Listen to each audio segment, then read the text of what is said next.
JFM Studios here to give you another video. Well, this right here, it's a video that I've been wanting to release for a long time, and that's, talking about my artistic journey, my goals, what I want out of life, what my purpose is with my art, and all that jazz.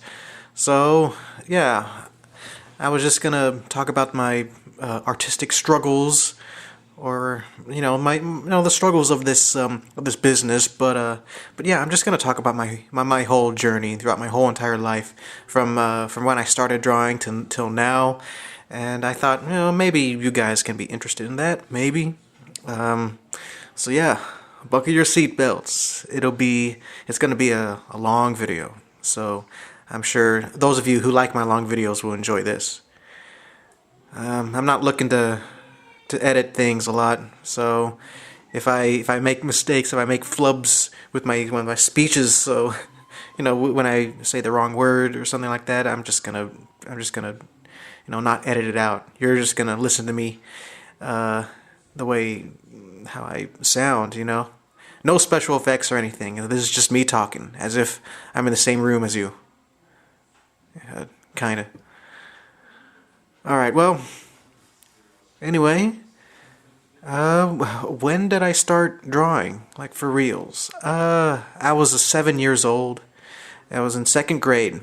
It was around that time when a lot of kids had their special talents, mostly athletic talents, so I was kind of jealous, because that wasn't my strong suit, playing outside and doing sports and all that. I can't do that. I can't be a hero in gym class. So this just happened. I was a fan of the Rugrats and Star Wars and Mario. Those were some things that I liked when I was a kid. So for fun, I decided to draw the Rugrats as stick figures. Stupid little stick figures, very badly drawn. But they were in some sort of platforming stage like you see in Mario. Then I drew, I drew picture after picture, kind of like, different stages. And it's almost like a picture book. I made my first picture book in second grade, showed it to my teacher and my classmates, and they thought it was cool. So from there, I started to make my own little picture books, Rugrats and Star Wars together, and they were fun. They were real fun. I remembered I used to work on them while watching some Rugrats episodes that I recorded on the VCR. I would listen to them while I draw. And then, a year later, around third grade, I would start writing words. I would, basically it's the same plots as certain Mario games, just with the Rugrats. So I wrote my own dialogue and everything. Everything was horribly spelled, but it was just fun, man. At one point, I actually read to the class when the teacher was it had everything. There wasn't a lot of stuff he would do, and we had some free time, so he would let me show. It's like show and tell, show off my book to the class, and I thought that was fun. So yeah, fourth grade, man, things changed in fourth grade, because I went from Rugrats to Pokemon. Man, I remember, if I want to take a little detour to how I discovered Pokemon, man, what a magical moment.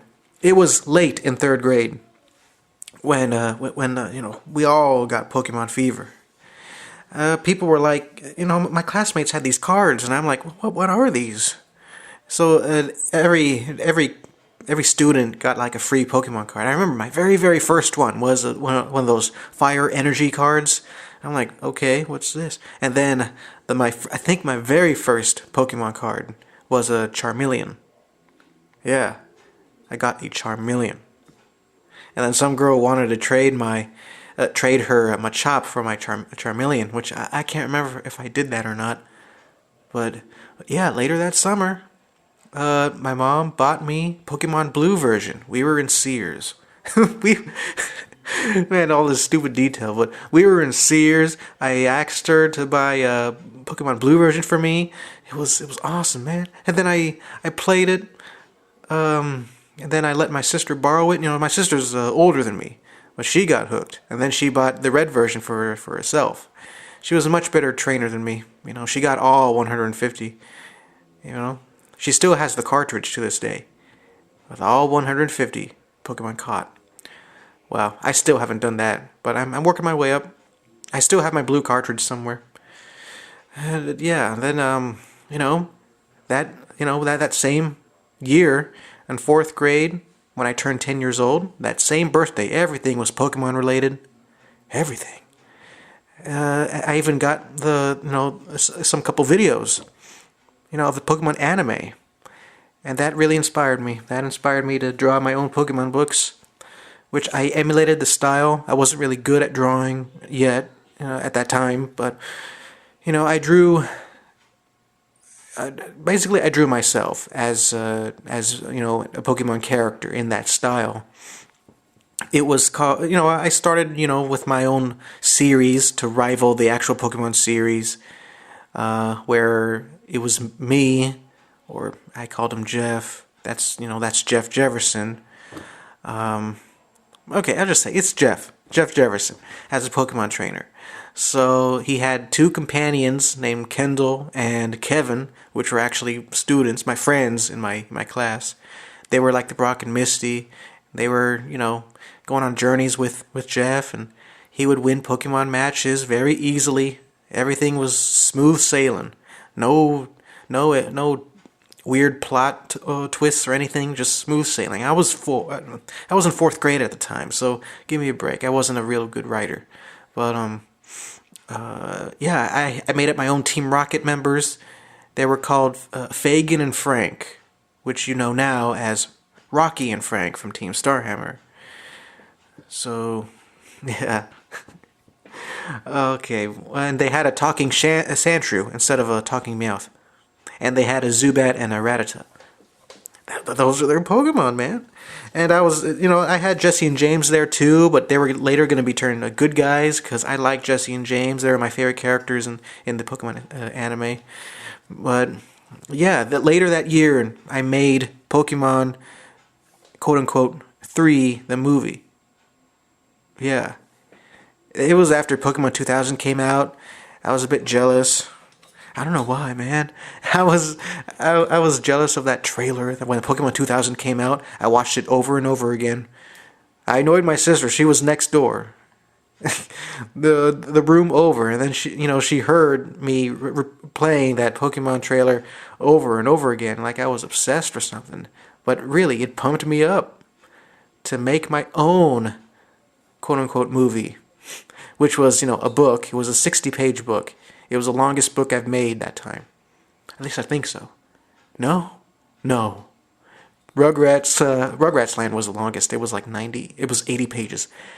Yeah, 80 pages, while the Pokemon quote-unquote movie was 60 pages. Yeah. It was stupid. But it was the very first time I really drew everybody in a Pokemon style. Because I was still drawing stick figures back then, and very simplified humans.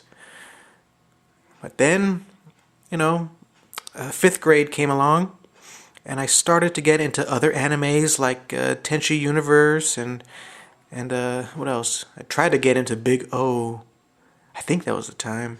Of course, I was watching Simpsons too, so I made this stupid little crossover between Jeff from my Pokemon series with Tenchi characters and the Simpsons characters. That was such a strange. I wish I still had that because it's so funny. Read it to the class; they enjoyed it. But then I got into I got more original around that time, where I made up Taylor, and around that time I really got into SpongeBob. And so I recycled plot points from SpongeBob episodes. Like I was about to write a little dumb book called The Magic Box, which was a complete ripoff of that SpongeBob episode, Secret Box. Only it had Jeff and Taylor in it. Very early Jeff and Taylor, like old school Jeff and Taylor. This was when Taylor had that red hat with little quiff. That stupid red hat, man. So yeah, that was fifth grade. Yeah, I was I was into a whole bunch of stuff. I was into Final Fantasy, made my own little crossover and junk like that. But I remember that was the time when I made Y2J. That was my own little attempt at kickstarting this whole new storyline with Jeff and Taylor. But it was called Y2J 2 Battle in the Rubik's Cube's Islands. It was stupid. Basically, the whole plot was about Jeff and Taylor going out to fight this giant book demon called Tantarian. So that while they try to find the demon monster, they come across other characters. SpongeBob, Patrick, and Squidward came along around in that journey. Like, oh my gosh. Even Calvin and Hobbes joined in. Calvin and Hobbes, yes. Just imagine, could you imagine Jeff and Taylor with SpongeBob, Squidward, Patrick, Calvin, and Hobbes in a boat going to an island? Well, from there, the boat sank due to a storm, so they were separating different islands. Jeff was in an island called Krakatoa 2. Taylor was in an island with Calvin and Hobbes and and then they met some Jamaican guy. And SpongeBob, Patrick, and Squidward were not on an island; they were underwater, trying to find I don't know. It's a very weird, man. But it all ended with killing the freaking monster. Yeah, he was a Cell ripoff from from Dragon Ball Z. My gosh. Oh man, but. Yeah, then sixth grade came along. I hope I got your guys' attention. I know some of you guys probably clicked out of the video already. But really, this is my artistic journey. I'm telling you. All right, well, sixth grade came along, so I rebooted Jeff and Taylor again. I called it Two Big Idiots. The first Two Big Idiots. It was all about Jeff and Taylor going to a different dimension, and they come across a whole bunch of funny characters. Characters that weren't mine, like I don't know, Shrek, I think, Oscar Proud from Proud Family. Basically, it was a book full with inside jokes between me and my cousin. Whole bunch of inside jokes. I didn't finish it, and. Even though I didn't finish it, I'm like, oh well, I'll start on Two Big Idiots 2, which is all about. I remember it began with Jeff going into chemistry class, and then after school, he got attacked by Ryoko from Tenchi Muyo. In fact, that was a ripoff of the very first Tenchi Muyo episode. Yes, but then later, Jeff and Taylor go to New York to find Ryoko's father, I guess. And the way they got to New York, they flew on a rocket ship, and then they crashed inside a building. I think they crashed inside the Empire State Building, but they didn't crash inside. They didn't damage the building. They damaged their ship, so they fell. Then they fell all the way down. They landed into a taxi, and then they made friends with the taxi driver. But now that I think about it, this happened after September 11th, so I was like. What was I thinking? The boys flying a rocket and crashing into a building in New York City. Wow. That's not kosher. Alright. And then, later that summer, I made Two Big Idiots 3, which I showed off in one of my episodes of Inside Jeff and Studios. Yeah. So yeah, I made stupid books with Jeff and Taylor, trying to recreate Two Big Idiots 1 because I like that plot. I made this little crossover where they go to a little town filled with Goosebump characters. I thought that was cool, but I just began it. I just didn't go far enough. There were a lot of books that I started, but I didn't finish. But yeah, around that time I made Cassidy. Cassidy was supposed to be Cassidy was based off of the one of the girls from Pokemon 2000. She was based off of Melody. I just tweaked her design a bit, but yeah, I Cassidy was supposed to be this pop star singer, a famous pop star who knew Jeff and Taylor. But then, I turned her into a regular 14-year-old girl, when I was in high school. Let's skip all the way to high school. Let's skip to where I made up Jeff and Taylor, the actual Jeff and Taylor. All right. Well, actually, this was the time when they were supposed to be a cartoon. It was supposed to be a cartoon for adults. I wanted to be an Adult Swim because I was really into Aqua Teen Hunger Force at the time. And I hope you're not hearing that stupid lawnmower in the back. It's so stupid. They have to do the lawnmower now. Come on. But yeah, it was around that time when I wanted to make like a little Adult Swim version of Jeff and Taylor. So I made up all these characters, all these kooky characters, supernatural characters. The whole show, I want to be an animator. I wanted this to be an actual cartoon show. The whole show was a whole bunch of nonsense. No real plot line. No actual anything. This was before Jane was created. This was before Team Starhammer. So yeah, this was all about Jeff and Taylor going on misadventures. Every episode was different. Every episode was silly. And yeah, the very last episode was supposed to be Jeff's parents coming back. That's it. Series over. Alright, well. And then, around that time I wanted to be an animator, but this was when things changed a lot. I was into an anime called Detective Conan, or Case Closed in America. So, I was real into it. I was really obsessed with it. Then I found out, hey, it's based on a manga, based on a comic book. And I'm like, I gotta get into this. So I asked my sister to order it for me, since I didn't have a credit card then. I wanted her to order the three of the volumes, or was it 4? Well, I don't know. I wanted to order the thing. So I read it, and I was inspired. I was thinking, man, if Gosho Uyama made these books and turned it into an animated series due to its popularity, I should do the same thing. So that right there, I turned Jeff and Taylor into a comic series. I wanted to do comics. I was 16 years old. I knew what I wanted to do. I thought, hey, it's cheap. It's, I can do this all by myself. I have total control. I can write and draw.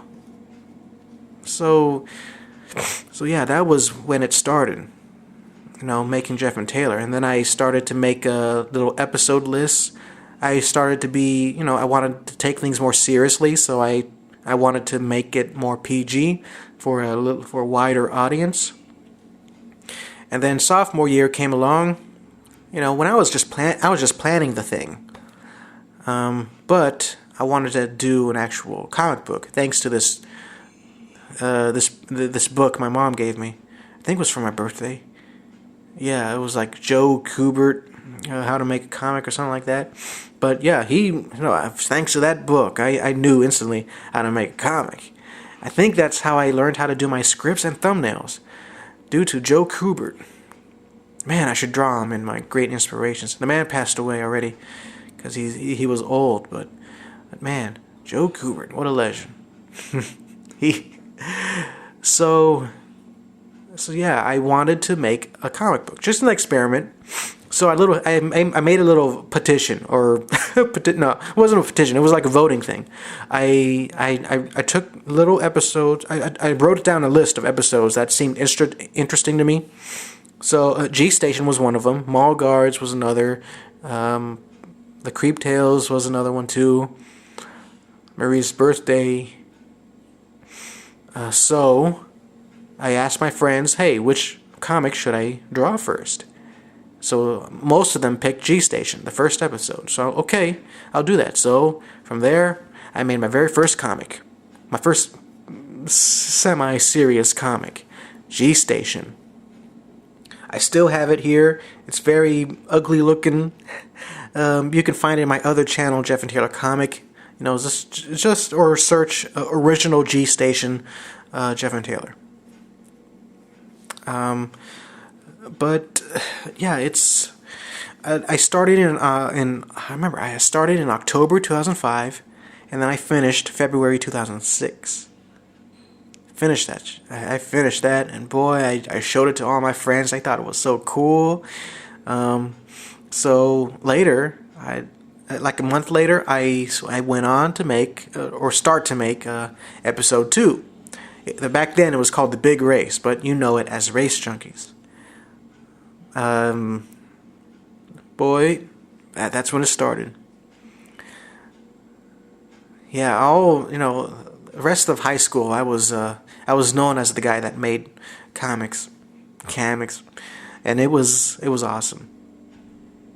Of course, I was just a scrub back then in 9th grade and 10th grade. 10th grade was all right, but it wasn't great. 12th grade, it was amazing. Senior year, I had power. Nah, but I had a good squad of friends, different groups of people, but yeah, man, that right there. I started episode 5 at the time. Yeah, episode 5, as you see now on the website. That same episode 5, I made it in high school, senior year of high school, and that's when I applied for college to go to Northwest College of Art because it seemed interesting to me, and it was close to Seattle, Washington, where I always wanted to go. So yeah, that summer, I think it was around June or late May, I got accepted into Northwest College of Art. So yeah, I went there. I moved down to Silverdale, Washington. That's when I made that's when I finished episode 5. That the very first semester of college. And of course, from there on, I remember it was in 2009, which I've explained to you guys, which was one of my least favorite years, art-wise and personal life-wise.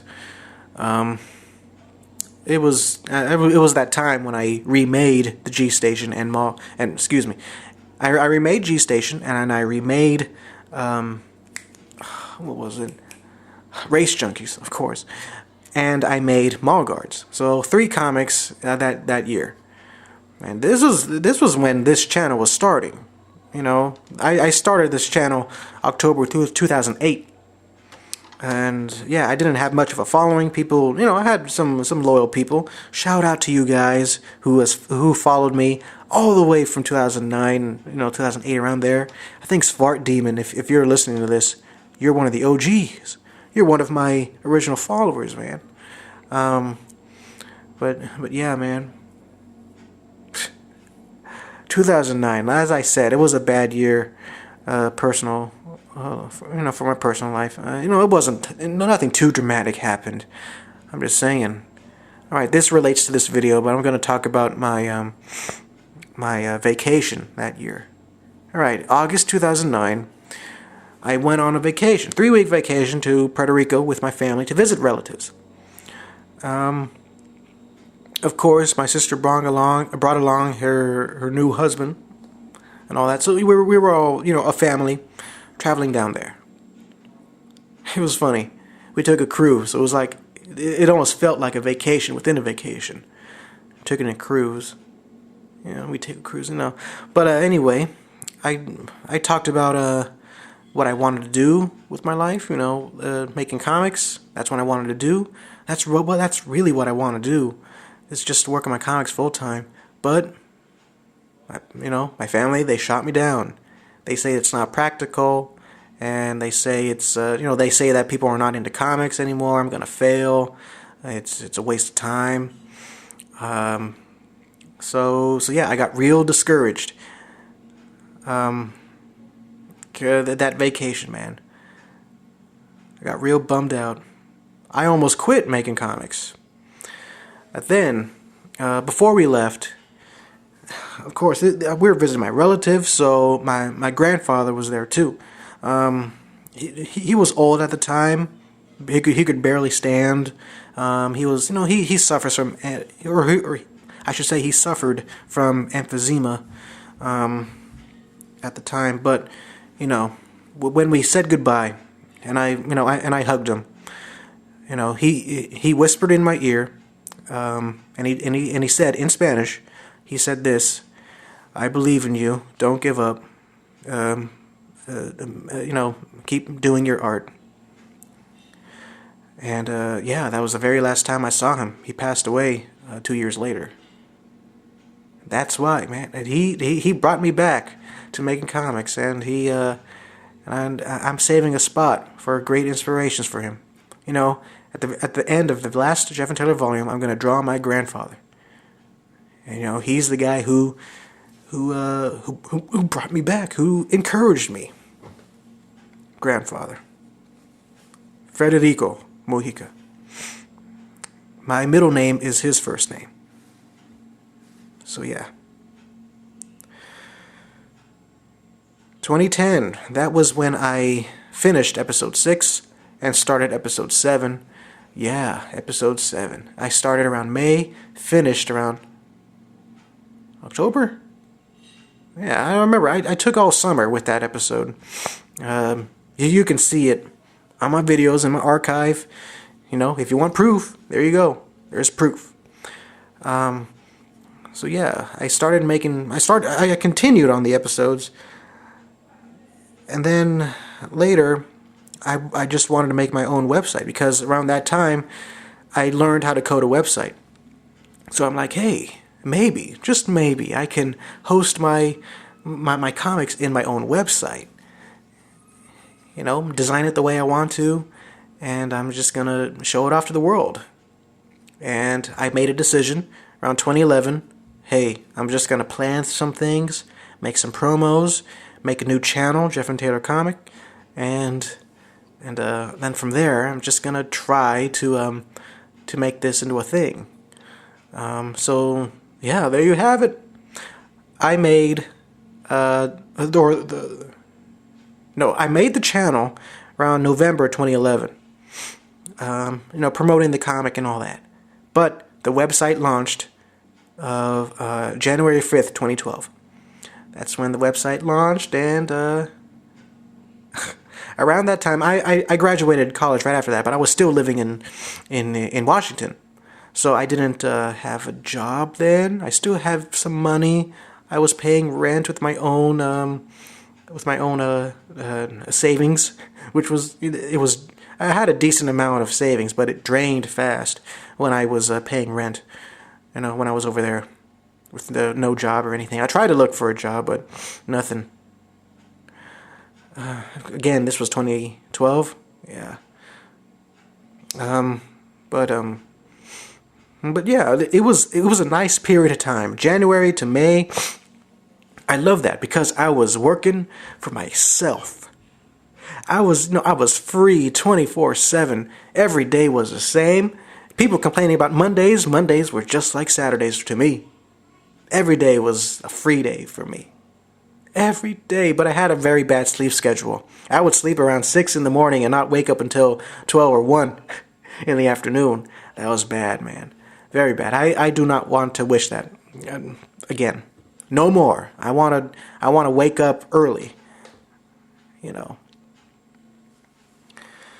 There were times, man, around college, there were times when I had to work on a project. I slacked off. I was procrastinating, so I just woke up.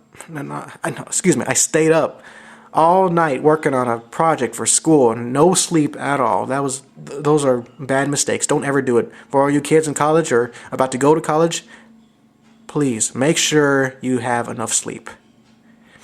Never have all-nighters. You'll get effed up badly. And yeah, freaking hey, I love that. I made some new friends. That's when I made friends with Dino Blanky, Paranormiac, and Tomo. You guys are awesome. You started as fans, but now you are my internet friends. I think Eric Williams. I think Eric was 2013, around there. Yeah, he was 2013, but still, he's another internet friend of mine. But dang, man. So awesome. So, around May of 2012, I moved back up here to Alaska, to my hometown. And I got a job, but that job is cutting into my creative time. course, around that time, I had to sacrifice. You know, I couldn't update the website as frequently as I wanted to. Episodes started from releasing every month to when it's ready. And even now, the quickies are just gonna come out in bombs, as I say.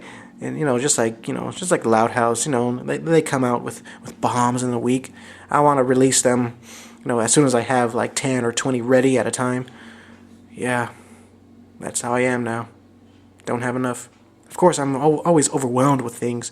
I have a social media to look after, a full-time job, videos, Jeff and Taylor, comic, the episodes, the quickies, commissions, and other things, man.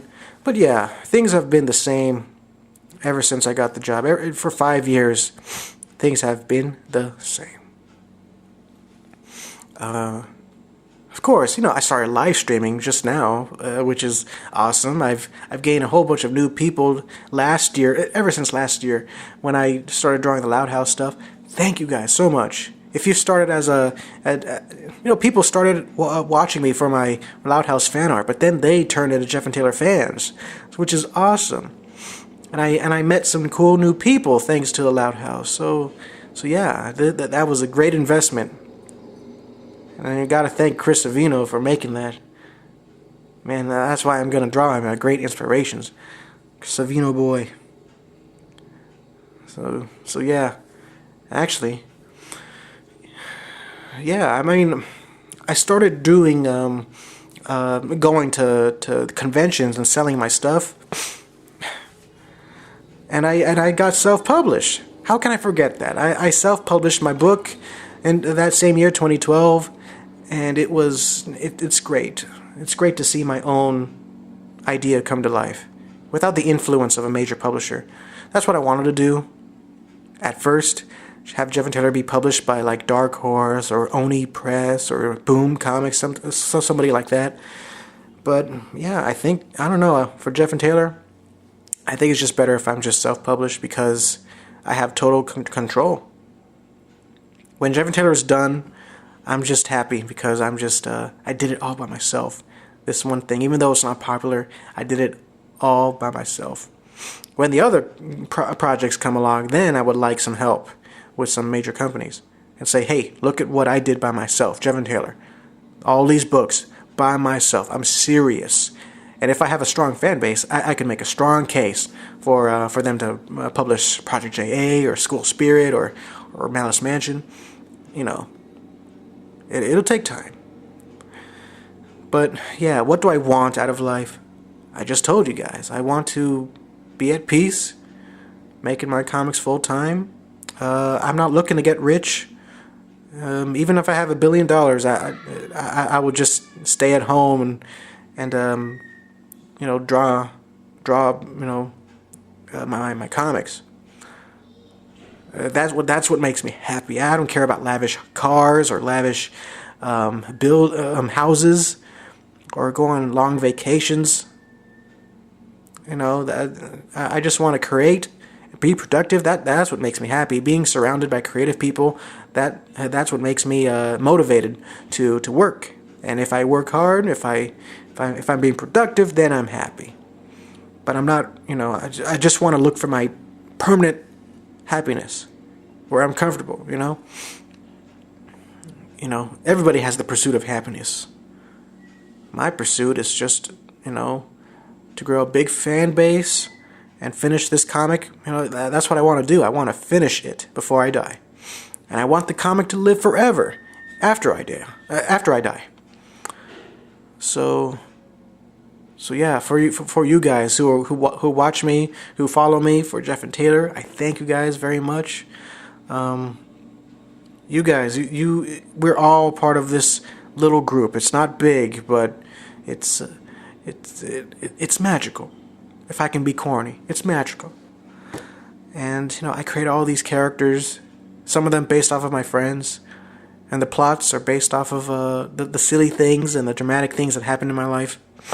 The Jeff and Taylor is a very personal project. That's why I really don't want anybody to ruin it, you know? I just want to work on this by myself and just you know, success is different for different people. For me, success is just finishing this whole series, having a legion of loyal fans. You know, they enjoy my work, and I don't care about awards, man. I don't care. You know, you have all these cartoonists online. I bet they win a whole bunch of awards in the webcomic. They're probably rated #1 in the webcomics list, top 10 or something like that. I don't care about that, really. I mean, of course, deep down, I have these negative feelings where I'm like, oh man, it would kind of suck if I made this whole thing and it won't get noticed or anything like that. Because I don't know if I have the right to say this, but I think, you know, Jeff and Taylor is very underrated. I think it has the potential to be very popular. It's just not a lot of people are reading it. But then again, a lot of people will come if I were to update it more often and have a set schedule. Yeah, man, I'm pretty sure I'm forgetting a whole bunch of things, but yeah, that's what I want to do. I just want to make comics and be happy, working it full time. Other than having, you know, a wife and kid, you know, working my comics full time is one of my life goals, you know. But I don't know. It seems to me it's more plausible for me to make a living off of my comic than to have a wife and kid, because, you know, I don't want to get into a relationship rant or anything like that. But I'd say making comics full time is more likely to happen. I don't know. I almost went off the rails there, but yeah, that's enough for me. That's my artistic journey. That's what I want. I want JFM Studios to be a thing. I want I don't know. I want to self-publish my books and, you know, sell them. I want to sell my brand. You know. I know I probably contradict myself. I want to be popular, but at the same time, I just want to finish the comic. That's it. I don't want any awards. I don't know. I know. I guess I'm just done talking. I hope you enjoyed this long video. But yeah, if you followed me since the heyday of this channel, you've noticed that I've changed. Of course, my art style got better. I draw my characters, you know, better too. Actually, my character designs. Well, I try to make my characters have different faces, you know, and yeah, I learned a lot from the internet. I learned what not to do, and I got some tips from other artists. Actually, I forgot to mention this thing. My very first convention that I went to, it was Emerald City Comic Con 2010. That's when I showed that one editor from Dark Horse Comics. I showed her my book, my G Station remake, and she wasn't impressed. She told me to draw better, which I understand. You know, even from now, today's standards, that comic is bad. But still, I remembered when she told me to draw better. I could feel my face turn red. Oh my gosh, I was so embarrassed, and I was discouraged. Oh, I was a sensitive kid. But yeah, that's when I'm like, you know what? I think it's just better for me to do this by myself. And hey, I'm doing good so far. I don't know what will happen in the future, but I'm looking forward to it. Anyway, that's it. That's the end of the video right there. So I hope you enjoyed it. Man, over 40 minutes. Yeah. if you're still listening to this, props to you. And so, all right, tomorrow I'll be releasing part 2 of my Resident Evil Let's Play, or if you call it a Let's Play. But yeah, live stream. I love these live streams. I get to interact with fans and everything. But yeah, man, if I may be serious, if you have any, I would like to hear your artistic journeys. Leave a comment. If you're a cartoonist too, I would like to hear, or I would like to read your comments, about why you're a cartoonist or an artist, or what's your main goal in life. I think it'd be nice to learn about each other. Please, I do not want. This is a serious video. I hope I don't have any comments saying first or wanting a request, because guys, those comments can get real annoying. For real. I can't make it. I don't want to do any requests right now because I'm doing commissions and I'm doing my own thing. I have the secret project. I have episode 14 to work on. I do these little dumb Tumblr requests. Even I'm backed up on those. Man, I even have to reject some because there's too many. So yeah, I see you deleting your first comment. Yeah. Okay, that's it for me, guys. Thank you for listening to this video, and yeah, that's it. JFM out. I'll see you guys tomorrow. Goodbye.